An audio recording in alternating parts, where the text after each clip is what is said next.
ప్రియ సోదరీ సోదరులారా, ఇస్సాకును గురించి గత పాఠంలో కొన్ని సత్యాలు నేర్చుకున్నాము. గెరారు ప్రాంతంలో ఉన్నప్పుడు అక్కడి ప్రజలతో బావుల విషయమై వివాదం కలిగినప్పుడు ఇస్సాకు ఎంతో ఓర్పు సహనం కనపరిచాడు. అతడు శాంతిప్రియుడు. సమాధానపూర్వకంగా వివాదాలు పరిష్కరించటంలో ఎంతో నేర్పు కనపరిచాడు.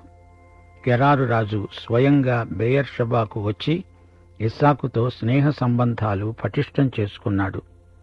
సువార్త ప్రకటిస్తూ, సమాధానము చాటిస్తూ, రక్షణ సమాచారము ప్రచురించే వారి పాదాలు పర్వతముల మీద ఎంతో సుందరమైనవి. భూదిగంత నివాసులందరూ మన దేవుని రక్షణ చూస్తారు అంటూ యెషయా ప్రవక్త 52వ అధ్యాయం 7వ వచనంలో పలికాడు. యేసు శాంతి శాశ్వతమైనది. కలవరాన్ని, వెరపును అధిగమించే శాంతిని యేసు మనకు అనుగ్రహించాడు. సమాధానమనే బంధము చేత ఆత్మ కలిగించే ఐక్యమును కాపాడుకొనటంలో శ్రద్ధ కలిగిన వారమై ప్రేమతో ఒకరిని ఒకరము సహిస్తూ మనము పిలువబడిన పిలుపునకు తగినట్లుగా దీర్ఘశాంతముతో కూడిన సంపూర్ణ వినయముతో, సాత్వికముతో నడుచుకోవాలి. సోదరీ సోదరులారా, ఆస్తిపాస్తుల విషయంలో తగాదాలు రాకమానవు. వస్తే ఇస్సాకు వైఖరి ఎంతైనా అనుసరించదగినది. విద్వేషం ఉన్న చోట ప్రేమను, సందేహము ఉన్న చోట విశ్వాసాన్ని ప్రకల్పన చేసేదే శాంతి మార్గం. ఇస్సాకుకు అబీమెలెకుకు మధ్య సమాధానం. ఆ రోజే ఇస్సాకు దాసులు వచ్చి తాము తవ్విన మరో బావిని గురించి అతనికి తెలియజేశారు. మాకు నీళ్లు కనబడినవి అని వారు చెప్పినందున దానికి షేబా అని పేరు పెట్టాడు. షేబా అంటే ప్రమాణము అని అర్థం. సమరయ స్త్రీ, యేసు ప్రభువు ఇద్దరూ యాకోబు బావి దగ్గర నిలిచి మాట్లాడుకున్నారు. యాకోబు బావిని మించి ఆమె క్రీస్తునందు జీవజలమును కనుగొన్నది. యేసు ప్రభువుతో మనకు జరిగిన ఒడంబడిక, నీవు దేవుని వరమును ఎరిగి ఉంటే ఆయనను అడిగి జీవజలమును పొందుతావు. కాబట్టి నేటి వరకు ఆ ఊరి పేరు బెయేర్షెబా.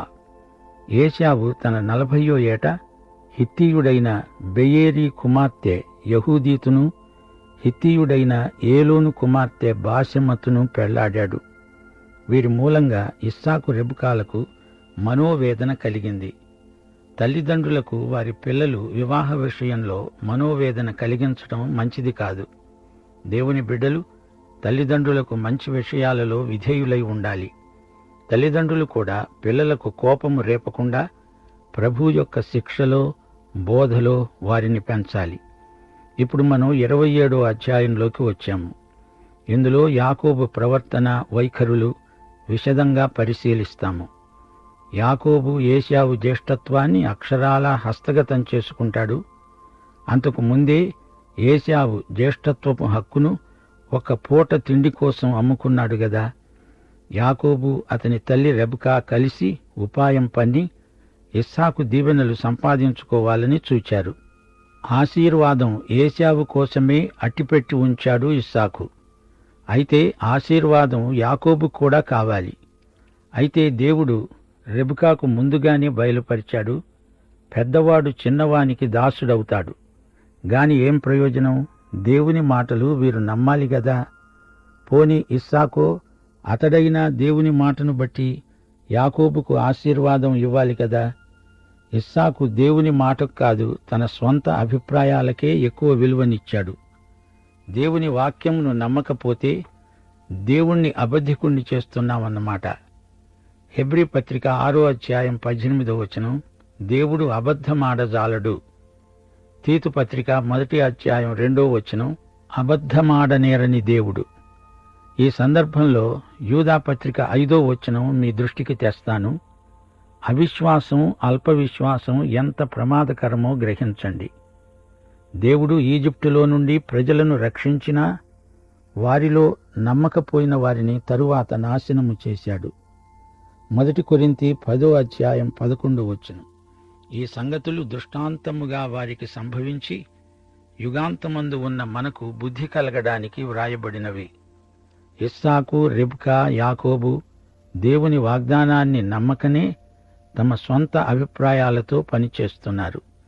జ్యేష్ఠత్వం చేజిక్కించుకునేటందుకు యాకోబు చేసిన ప్రయత్నాలు దేవుడు ఎన్నటికీ సమర్థించడు, ఆమోదించడు. యాకోబు మోసాన్ని, ఉపాయాన్ని ప్రయోగించాడు. అతని ఆలోచన మంచిది కాదు. హాగరు ఇష్మాయేలు విషయంలో దేవుడు ఎంత నిక్కచ్చిగా చెప్పాడు. ఇది తప్పు. ఇష్మాయేలు దేవుని వాగ్దాన పుత్రుడు కాడు, కాలేడు. అదే దేవుని చిత్తం. అంతకంటే మనకు ఎక్కువ తెలియాల్సిన అవసరం లేదు. యాకోబు యుక్తి, ఉపాయం, వంచన దేవునికి బొత్తిగా ఇష్టం లేదు. యాకోబు ఆలోచన విధానమే తప్పు. దానిని దేవుడు ఏవగించుకుంటున్నాడు. యాకోబు విత్తిందే అతడు కోసే పంట. 26వ అధ్యాయం చివరిలో ఏశావు పేర్కొనబడ్డాడు. అతనికి 40 ఏండ్లు వచ్చాయి. 2 హిత్తీయ స్త్రీలను పెళ్లాడాడు. యాకోబును ఇక్కడ ఉండనిస్తే ఇతడు ఏ హిత్తీయురాలను చేసుకుంటే అది ఎంతో ప్రమాదం. అది ఎట్టి పరిస్థితిలోనూ జరగడానికి వీల్లేదు. ఏ ఫిలిష్తీయురాలినో చేసుకుంటే మరీ ప్రమాదం. ఇస్సాకు, రెబెకాలు ఈ విషయంలో భయపడ్డారు. వెంటనే యాకోబును హారానుకు పంపించెయ్యాలి. ఇస్సాకు కూడా తన పెండ్లి కుమార్తెను అక్కడి నుంచే రప్పించుకున్నాడు గదా.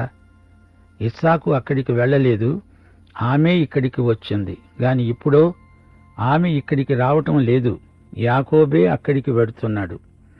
ఇక్కడ అబ్రాహాము పాటించిన నియమాన్ని ఇస్సాకు భంగం చేసి తన కుమారుణ్ణే అక్కడికి పంపించటానికి తయారయ్యాడు. ఇప్పుడు వివరాలు సావధానంగా వినండి. ఇస్సాకు వృద్ధుడై అతని కన్నులకు మందదృష్టి కలిగినప్పుడు అతడు తన పెద్ద కుమారుడైన ఏశావుతో అన్నాడు, నా కుమారుడా, ఇదిగో నేను వృద్ధుడను. నా మరణదినము నాకు తెలియదు. కాబట్టి నీవు దయచేసి నీ ఆయుధములైన నీ అంబుల పొదిని, నీ విల్లును తీసుకొని అడవికి పోయి నా కోసమే వేటాడి మాంసము తీసుకురా. కొన్ని విషయాలలో ఇస్సాకు ఎంతో గొప్పవాడని, శాంతిప్రియుడని, వ్యక్తిగత సంబంధాలలో, వ్యవహారాలలో నెమ్మదైన వాడని చెప్పుకున్నాము. అబీమెలెకు, ఫిలిష్తీయులు వచ్చి అతనితో సంధి చేసుకున్నారు. వారు ఇస్సాకుకు భయపడ్డారు. అయితే ఇక్కడ కుటుంబ విషయంలో, సాంఘిక సంబంధాలలో ఎంతో బలహీనత కనపరుస్తున్నాడు ఇస్సాకు. మొదట్నుంచి కూడా ఏశావు తనకు గారాబు కొడుకు, యాకోబు తల్లికి ఎంతో ఇష్టుడు. ఏశావు వేటగాడు, వేటాడి మాంసం తెచ్చిపెడతాడు. ఇస్సాకుకు ఏశావు తెచ్చిపెట్టే వేట మాంసం అంటే ఎంతో ఇష్టం. ఇప్పుడు తానెంతో పెద్దవాడైపోతున్నాడు. తన గారాబు కుమారుణ్ణి ఆశీర్వదించి చనిపోదామని కోరుతున్నాడు. తనకు దేవుని మాట తెలుసు, పెద్దవాడు చిన్నవాడికి దాసుడవుతాడు. అయినా దేవుని మాటను అవతల పెట్టేసి ఏశావును ఆశీర్వదించటానికి సిద్ధపడుతున్నాడు. వృద్ధుడైనందుచేత కన్నులకు మందదృష్టి వచ్చింది సరేగాని అతని ఆత్మనేత్రాలకు కూడా మందదృష్టి ఏర్పడింది. శుక్లాలు వచ్చాయి, పొరలు క్రమ్మాయి. పెద్దవాణ్ణి పిలిచి, నీవు అడవికి వెళ్ళు, వేట మాంసం తీసుకురా, నాకు పెట్టు, నిన్ను దీవిస్తాను అని చెబుతున్నాడు. ఈ కుటుంబానికి అంతటికీ పట్టిన అరిష్టం ఎలాంటిదో చూడండి. అబ్రాహాము కుటుంబంలో హాగరును బట్టి సమస్య, ఇస్సాకు కుటుంబంలో ఈ కవల పిల్లలను బట్టి సమస్య. ఇస్సాకు అంటున్నాడు, ఏశావు, నేను చావక మునుపు నిన్ను నేను ఆశీర్వదించున్నట్లు నాకిష్టమైన రుచిగల భోజ్యములను సిద్ధపరిచి నేను తినటానికి నా వద్దకు తీసుకురా. ఇస్సాకు ఎంత భోజన ప్రియుడో, బయటి వారితో జనప్రియుడు, ఇంట్లో భోజన ప్రియుడు. ఇస్సాకు తన కుమారుడైన ఏశావుతో ఇలా చెబుతూ ఉండగా రెబెకా వింటున్నది. వేటాడి మాంసం తేవడానికి ఏశావు అడవికి వెళ్ళాడు. ఇస్సాకు చెబుతున్నదంతా రెబెకా విన్నది. యాకోబు తనకు ఎంతో గారాబాల పట్టి తను ఒక వ్యూహం పన్నుతున్నది. ఇలాంటి దురాలోచనలు దూరాలోచనలు కావు. రెబెకా యాకోబుకు చెబుతోంది, ఇదిగో నీ తండ్రి నీ అన్న అయిన ఏశావుతో మృతి చెందక మునుపు నేను తిని యెహోవా సన్నిధిని నిన్ను ఆశీర్వదించున్నట్లు నాకు మాంసము తెచ్చి రుచిగల భోజనం సిద్ధపరచుమని చెబుతూ ఉంటే విన్నాను. నా కుమారుడా, నా మాట విని నేను నీకు ఆజ్ఞాపించినట్లు చెయ్యి. నీవు మందకు వెళ్ళి 2 మంచి మేకపిల్లలను అక్కడి నుండి నా దగ్గరికి తీసుకురా. వాటితో నీ తండ్రికి ఇష్టమైన రుచిగల భోజ్యములను అతనికి చేస్తాను. నీ తండ్రి మృతి చెందక మునుపు అతడు వాటిని తిని నిన్ను ఆశీర్వదించేటట్లు నీవు వాటిని నీ తండ్రి వద్దకు తీసుకువెళ్ళాలి. ఏశావు బయటి మనిషి, అడవులలో అరణ్యాలలో తిరుగుతూ ఉంటాడు. అంతేకాదు, అతడు ఎర్రటివాడు. అతని ఒంటి నిండా వెంట్రుకలే, రోమములే. యాకోబు అంటున్నాడు, నా సహోదరుడైన ఏశావు రోమములు గలవాడు, నేను నున్నని వాడను. ఒకవేళ నా తండ్రి నన్ను తడివి చూస్తాడు. అప్పుడు నేను అతని దృష్టికి వంచకుడనుగా తోచిన ఎడల నా మీదికి వచ్చేది శాపమే కాని ఆశీర్వాదం కాదు. యాకోబు వంచకుడుగా కనపడడం కాదు, వంచకుడే, అందులో సందేహం లేదు. అతని తల్లి చెప్పింది, నా కుమారుడా, ఆ శాపము నా మీదికి వచ్చునుగాక. నా మాట మాత్రం విను, పో, వాటిని నాకు తెచ్చి ఇయ్యి. అతడు అలాగే వెళ్లి వాటిని తల్లికి తెచ్చి ఇచ్చాడు. అతని తల్లి అతని తండ్రికి ఇష్టమైన రుచిగల భోజ్యములను సిద్ధపరిచింది. తన జ్యేష్ఠ కుమారుడైన ఏశావుకు సొగసైన వస్త్రాలు ఇంట తన వద్దనే ఉన్నాయి గనుక రెబ్కా వాటిని తీసి తన చిన్న కుమారుడైన యాకోబుకు తొడిగింది. ఆ మేక పిల్లల చర్మములతో అతని చేతులను, అతని మెడ మీద నునుపు భాగమును కప్పి తాను సిద్ధపరచిన రుచిగల భోజ్యములను, రొట్టెను తన కుమారుడైన యాకోబు చేతికి ఇచ్చింది. సోదరీ సోదరులారా, ఈ వాక్య భాగాన్ని వ్యాఖ్యానించకుండా విడువలేను. ఈమె చేసిందేమిటి? ఈ దొంగాటకమంతా దేనికి? అతని వీపుకు చేతులకు మేక చర్మం కప్పాల్సినంత అవసరమేమొచ్చింది? తండ్రికి కళ్ళు కనపడవు, తడిమి చూస్తాడు. వచ్చినవాడు ఏశావు అని అతడు అనుకోవాలి. ఏశావు దుస్తులు అతనికి తొడిగించింది. ఇస్సాకు చూడలేడు గాని స్పృశించగలడు, వాసన చూడగలడు. అందుకే ఈ ప్రయాస అంతా. యాకోబు తన తండ్రి వద్దకు వచ్చి నా తండ్రి అని పిలువగా అతడు, ఏమి నా కుమారుడా, నీవు ఎవరు అని అడిగాడు. అందుకు యాకోబు అన్నాడు, నేను ఏశావు అనే నీ జ్యేష్ఠ కుమారుడను. నీవు నాకు చెప్పిన ప్రకారం చేశాను. నీవు నన్ను దీవించడానికి దయచేసి లేచి కూర్చుండి నేను వేటాడి తెచ్చిన దానిని తిను. అప్పుడు ఇస్సాకు అన్నాడు, నా కుమారుడా, ఇంత శీఘ్రంగా అది నీకు ఎలా దొరికింది? అతడు అన్నాడు, నీ దేవుడైన యెహోవా నా ఎదటికి దానిని రప్పించటం వల్లనే. యాకోబు ఇక్కడ భక్తిని నటించే వేషధారుల్లో మేటిగా వ్యవహరిస్తున్నాడు. నటనాత్మకమైన భక్తి, వంచనా శిల్పంలో ఆరితేరిన విశ్వాసులు ఎందరో ఉన్నారు. ప్రభువు నడిపిస్తున్నాడు అని చెప్పి విడ్డూరపు పనులు చేసేవారున్నారు. ప్రార్థన అనే ముసుగు వేసుకొని అందులో అన్ని వికృతమైన పనులు చేసే భక్తులకు శ్రమ. ఇలాంటి మోసాన్ని, కపటాన్ని, వంచనను ప్రభువు సహించడు. ఇస్సాకు అంటున్నాడు, నా కుమారుడా, నీవు ఏశావు అనే నా కుమారుడవో కావో నేను నిన్ను తడివి చూస్తాను, దగ్గరికి రా. యాకోబు తన తండ్రి అయిన ఇస్సాకు దగ్గరికి వచ్చినప్పుడు అతడు అతన్ని తడివి చూచి అన్నాడు, స్వరము యాకోబు స్వరమే కాని చేతులు ఏశావు చేతులే. యాకోబు చేతులు అతని అన్న అయిన ఏశావు చేతుల వలె రోమములు గలవి అయినందున ఇస్సాకు అతనిని గుర్తుపట్టలేక అతన్ని దీవించి అడిగాడు, ఏశావు అనే నా కుమారుడవు నీవేనా? నేనే అన్నాడు యాకోబు. అంతటా ఇస్సాకు అన్నాడు, అది నా వద్దకు తీసుకురా. నేను నిన్ను దీవించున్నట్లు నా కుమారుడు వేటాడి తెచ్చినది తింటాను. అతడు అది తెచ్చిపెడితే తాను తిన్నాడు, ద్రాక్షరసం తెస్తే అది తాగాడు. తరువాత అతని తండ్రి అయిన ఇస్సాకు అన్నాడు, నా కుమారుడా, దగ్గరికి వచ్చి నన్ను ముద్దు పెట్టుకో. దగ్గరగా వచ్చి అతడు ముద్దు పెట్టుకున్నాడు. అప్పుడు అతడు అతని వస్త్రములను వాసన చూచి అతన్ని దీవించి అన్నాడు, ఇది నా కుమారుని సువాసన. యెహోవా దీవించిన చేని సువాసన వలె ఉన్నది. ఆకాశపు మంచు, భూసారమును, విస్తారమైన ధాన్యమును, ద్రాక్షరసమును దేవుడు నీకు అనుగ్రహించునుగాక. జనములు నీకు దాసులవుతారు, నీకు సాగిల పడతారు. నీ బంధుజనులకు ఏలికవై ఉండు. నీ తల్లి పుత్రులు నీకు సాగిలపడతారు. నిన్ను శపించేవారికి శాపం, నిన్ను దీవించేవారికి దీవెన. ఇస్సాకు తనకు సంక్రమించిన దీవెనే యాకోబుకు బదిలీ చేస్తున్నాడు. ఈ దీవెన అంతకుముందు యాకోబుకు చెంది ఉన్నది. దేవుడు ఎప్పుడూ చెప్పాడు, పెద్దవాడు చిన్నవానికి దాసుడవుతాడు. అయితే అనవసరంగా యాకోబు ఈ విధంగా మోసం చేసి తన స్వభావాన్ని బయటపెట్టుకున్నాడు. ఇస్సాకు యాకోబును దీవించిన తరువాత యాకోబు తన తండ్రి అయిన ఇస్సాకు ఎదట నుండి బయలుదేరి వెళ్లిన తక్షణమే అతని సహోదరుడైన ఏశావు వేటాడి వచ్చాడు. అతడు రుచిగల భోజ్యములను సిద్ధపరిచి తన తండ్రి వద్దకు తెచ్చి అన్నాడు, నా తండ్రి, నన్ను దీవించు. లేచి నీ కుమారుడు వేటాడి తెచ్చిన దానిని తిను. అతని తండ్రి అయిన ఇస్సాకు అడిగాడు, నీవెవరివి? నేను నీ కుమారుణ్ణి, నీ జ్యేష్ఠ కుమారుడైన ఏశావును. ఇస్సాకు మిక్కుటముగా గడగడ వణుకుతూ అన్నాడు, అలాగైతే వేటాడిన భోజ్యమును నా వద్దకు తెచ్చింది ఎవరు? నీవు రాకమునుపు నేను వాటన్నిటిలో నుండి తిని అతణ్ణి నిజంగా దీవించాను. అతడు దీవించబడినవాడే.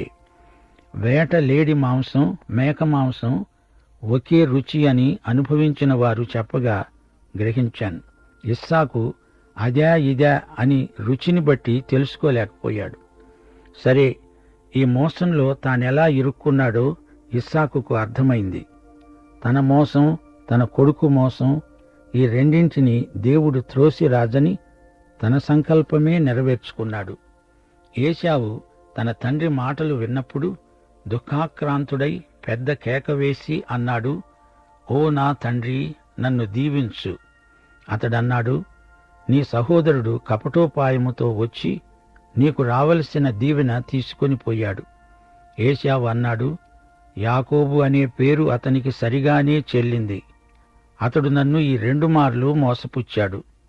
నా జ్యేష్ఠత్వం తీసుకున్నాడు, కాజేశాడు. ఇదిగో ఇప్పుడు వచ్చి నాకు రావలసిన దీవెనను తీసుకొన్నాడు. నాకు ఏ దీవెన నీవు మిగిల్చి ఉండలేదా? అందుకు ఇస్సాకు అన్నాడు, ఇదిగో అతణ్ణి నీకు ఏలికగా నియమించి అతని బంధుజనులందరినీ అతనికి దాసులుగా ఇచ్చాను. ధాన్యము ద్రాక్షరసము ఇచ్చి అతణ్ణి పోషించాను. గనుక నా కుమారుడా, నీకేమి చేయగలను చెప్పు? ఏశావు అన్నాడు, నా తండ్రి, నీ యొద్ద ఒక్క దీవెనే ఉన్నదా? నా తండ్రి, నన్ను కూడా దీవించు. ఏశావు ఎలుగెత్తి ఏడ్చాడు. అతని తండ్రి అయిన ఇస్సాకు అతణ్ణి దీవిస్తూ అన్నాడు, నీ నివాసము భూసారము లేక పైనుండి పడే ఆకాశపు మంచు లేక ఉంటుంది. నీవు నీ కత్తి చేత బ్రతుకుతావు, నీ సహోదరునికి దాసుడవవుతావు. నీవు తిరుగులాడుతూ ఉండగా నీ మెడ మీద నుండి అతని కాడి విరిచివేస్తావు. గమనించారా? ఇస్సాకు నోటి నుండి వెలువడిన ప్రతి మాట దేవుడు నియమించినట్లే ధ్వనించింది. ఎటొచ్చి వీరి స్వంత ఆలోచనలు వీరెంత ప్రయత్నించినా నెరవేరవు అని రుజువైంది. ఇస్సాకు, రెబెకా, యాకోబులు ఎంత కుట్రాలోచన చేసినా దేవుని సంకల్పాన్ని, నిర్ణయాన్ని మార్చగలరా? అసాధ్యం. ఇస్సాకు మందదృష్టి భౌతికమే కాదు, ఆధ్యాత్మికం కూడా. 41వ వచనం. తన తండ్రి యాకోబుకు ఇచ్చిన దీవెన నిమిత్తం ఏశావు అతని మీద పగపట్టాడు. ఏశావు అనుకున్నాడు, నా తండ్రిని గురించిన సంతాప దినములు సమీపముగా ఉన్నవి, అప్పుడు నా తమ్ముడైన యాకోబును చంపుతాను. ఏశావు అనుకుంటున్నదేమిటి? నా తండ్రి వృద్ధుడు, ఆయన బ్రతికినంత కాలం బ్రతకబోడు. నా తండ్రి మృతి చెందగానే యాకోబును హతమారుస్తాను, వీణ్ణి నేను బ్రతకనివ్వను అనుకోవడమే కాదు, అన్నాడు. వారితో వీరితో ఇదే మాట పలికాడు.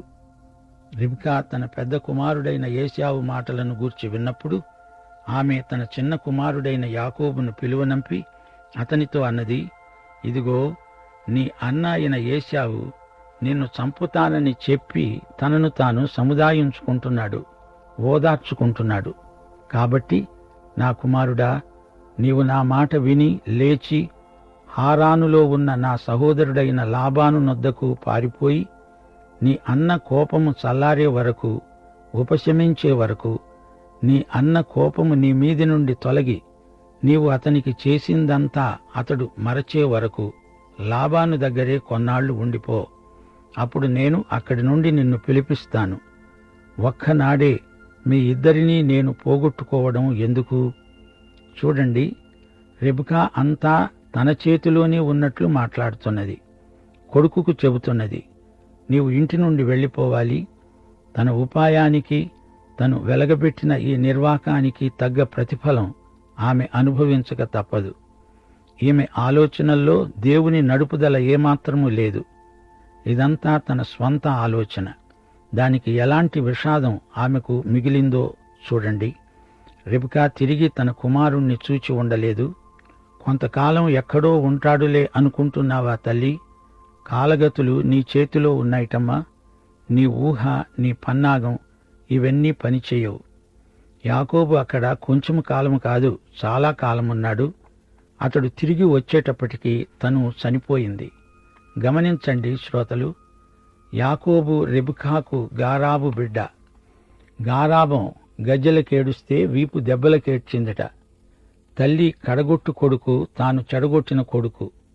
కొడుకును తన సహోదరుడైన లాబాను దగ్గరికి పంపుతున్నది. లాబాను దగ్గరే యాకోబు విలువైన పాఠాలు నేర్చుకుంటాడు. అటు తిరిగి ఇటు తిరిగి కోడి గంప కిందికే వచ్చి గుడ్డు పెట్టింది. లాబాను మామబడిలో కఠిన పాఠాలు నేర్చుకుంటాడు. అల్లుడు తానేదో పెద్ద తెలివిగలవాడిననుకొని మిడిసిపడ్డ యాకోబుకు తగ్గ శాస్తి జరగబోతోంది. లాబాను తాటి చెట్టెక్కే యాకోబుకు తలదన్నినవాడు. ఒకరిని మించినవాడు మరొకడు. లాబాను జిత్తులు యాకోబును మించినవి. చిట్ట చివరికి చిత్తయిపోయి ఓ దేవా అంటూ ఏడవాల్సిన పరిస్థితి కొని తెచ్చుకున్నాడు యాకోబు.